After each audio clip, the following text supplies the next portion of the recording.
Hi, my name is Sasha, or as my friends call me, Alex. I was born into a wealthy family where all my wants were fulfilled at the click of a button. I never knew what hunger, lack of money, or uncertainty about the future were. I am the only child in the family. It so happened that my mother can no longer have children. Perhaps this is also why my parents pay so much attention to me. My mother told me that when I was born, my father was over the moon with happiness. His firstborn child, his son. Dad works as a councilman, and my mother is a housewife. Despite our far from poor living situation, she always taught me how to save money, cooked all our meals herself, and very rarely left me with a nanny. My mother managed to keep the simplicity and innocence in her soul, the same one that both my parents possessed when they met. Yes, they didn't always have money. When they first met, they were both poor students. On some of the worst days, they had only bread to eat. And then, by luck, my dad got a job. It got better from there on. He got involved in politics, acquired the necessary connections, and became a councilman. Apparently, the hunger they experienced in youth showed itself because my dad immediately began working for the sake of our family. First, he built a 3-story mansion, bought a couple of apartments in the city center, then a fancy car, then opened a business. He worked tirelessly, and it brought good money. He did not spare any money on me, and I used that for my own good. I studied at one of the most expensive private schools. I had a car, the latest smartphone, and lots of money. I could spend it left and right without any problems or consequences. For me, the green light was on everywhere at all times. My mother witnessed my upbringing, and she was against it. She tried in every possible way to re-educate me, but nothing worked. In any case, I just left the room without even listening to her. My father did the exact same thing. He just left during every quarrel, not wanting to listen to her. I told you that she was a simple woman, so she found out that Dad was engaged in some sketchy business and was very angry.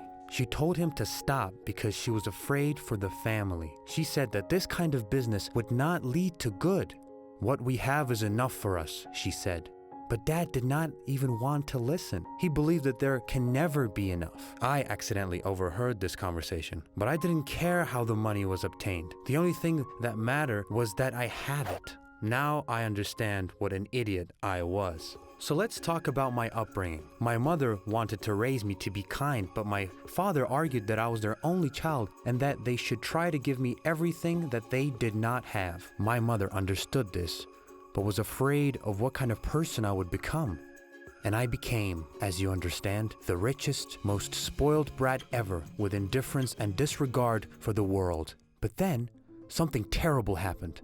Something that shocked me and made me reconsider my lifestyle. One day, when I, not quite sober, returned from a nightclub, my mother met me in the hallway. She accompanied me to my room and began to talk about my condition. She said that I shouldn't act like that, and that I should think about my future, find a job, or at least stop drinking and being out every day.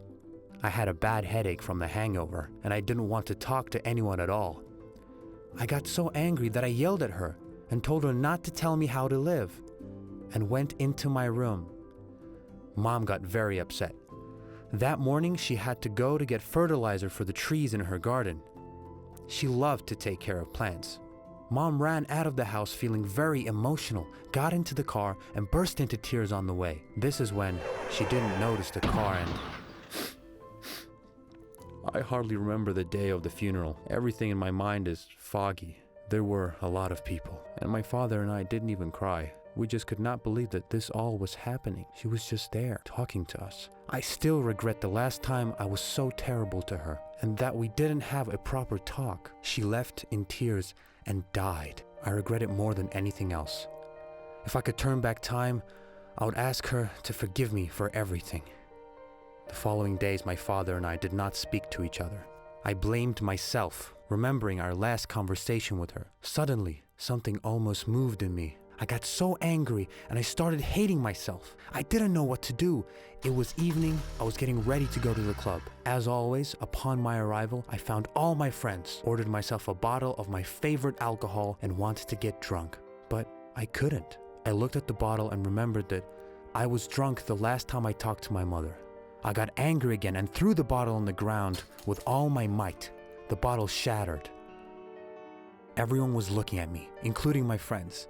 Then, to get out of the awkward situation, they pretended that I was drunk and took me out of the club. On the street, I said that I would never drink again, got into the car, and drove home. All night, I could not sleep. Suddenly, I realized that I wanted to radically change my lifestyle. I want to be who my mother tried to raise me to be. I have already taken the first step. Waking up the next day, I went to work in her favorite garden. I planted an apple tree. My mother loved apples. When Dad saw me in the garden, he thought I was crazy, but eventually he approved my initiative. For about a week, I was actively working in my mother's garden. I cleaned everything, pulled out the weeds, cut off dried branches, cleaned and watered everything, just like my mother did. I was so passionate about it that I didn't even need any clubs now.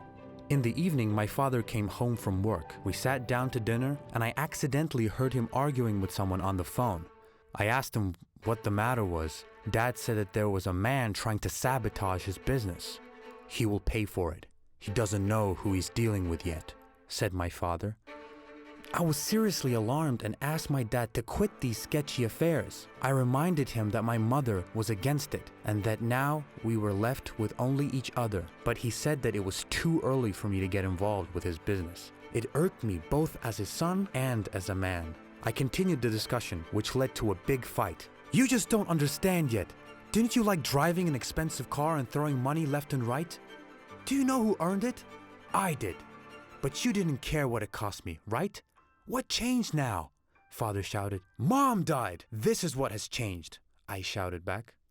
This was a slap in his face, but he said nothing. And of course, he continued his business. I thought for a long time how to stop him. Once, I even tracked down his whereabouts and followed him. Almost ruined a major illegal deal for him, for which he took away my pocket money for a month.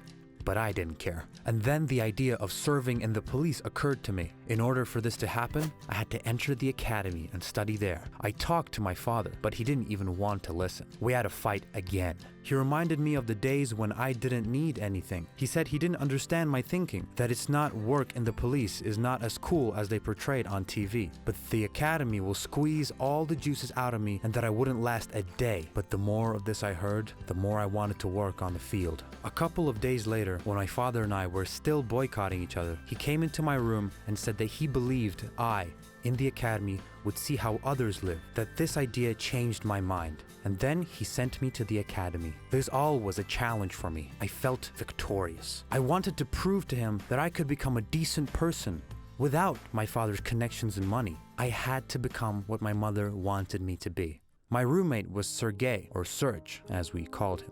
He was an ordinary guy who entered the academy following the footsteps of his father and grandfather. We became good friends with him. I did not tell anyone about whose son I was so that there would be no gossip. The adaptation period seemed to last endlessly. I didn't really eat the food, slept on a hard creaking bed with a snoring neighbor in the same room, while also getting into trouble with the other guys all the time. One evening, when I was about to go to sleep, Serge knocked on my door.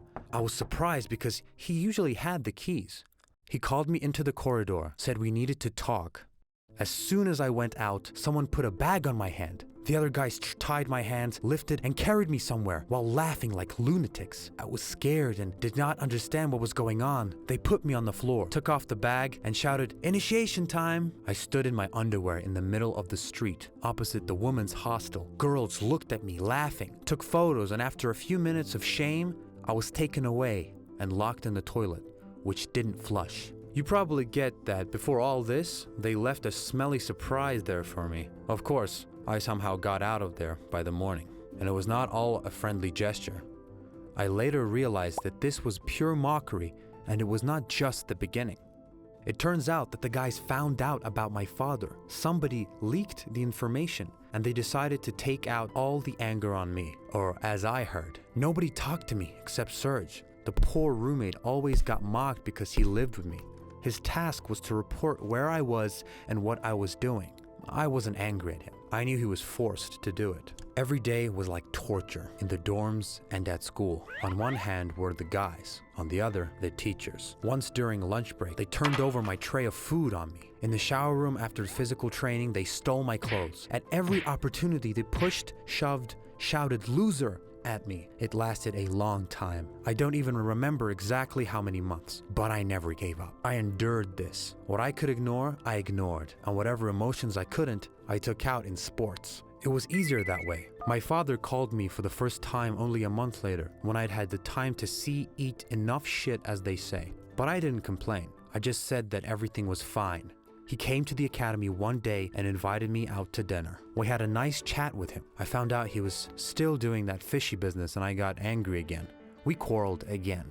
I said that soon I would talk to him not as a son, but as a representative of the law. He just laughed in my face.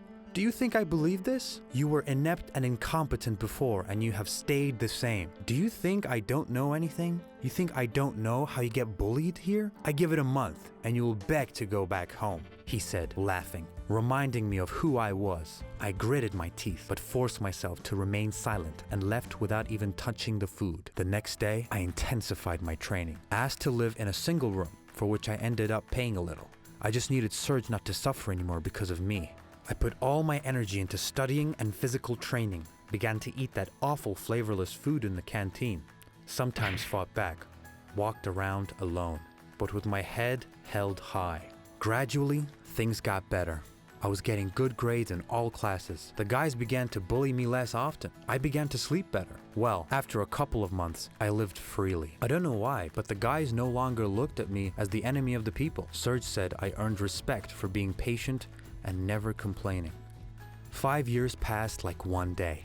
My father dropped in to see as rarely as possible, and with every year there were fewer and fewer visits. He had probably just been waiting for me to come home, but I didn't intend to give up. Well, then the day came, the day of graduation. I was proud of myself. I felt like a different person. All these years, only my mother had motivated me. In this way, I had to atone for my guilt on the day of her fight and her death. This was my main motivation. After this, I decided to stop by my house.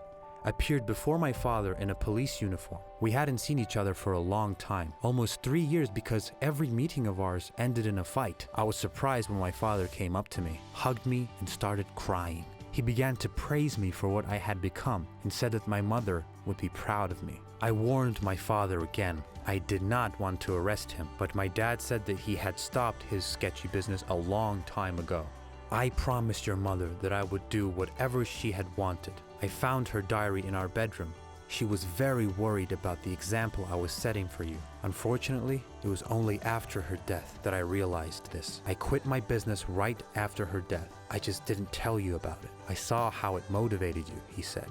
It seemed that at this moment, for the first time in so many years, I was truly happy. Since then, I have been working in the police force, and I do enjoy my job. By the way, the apple tree that I planted has grown and gives us delicious fruit. It turns out that my father has been looking after the garden all these years. I miss you, Mom.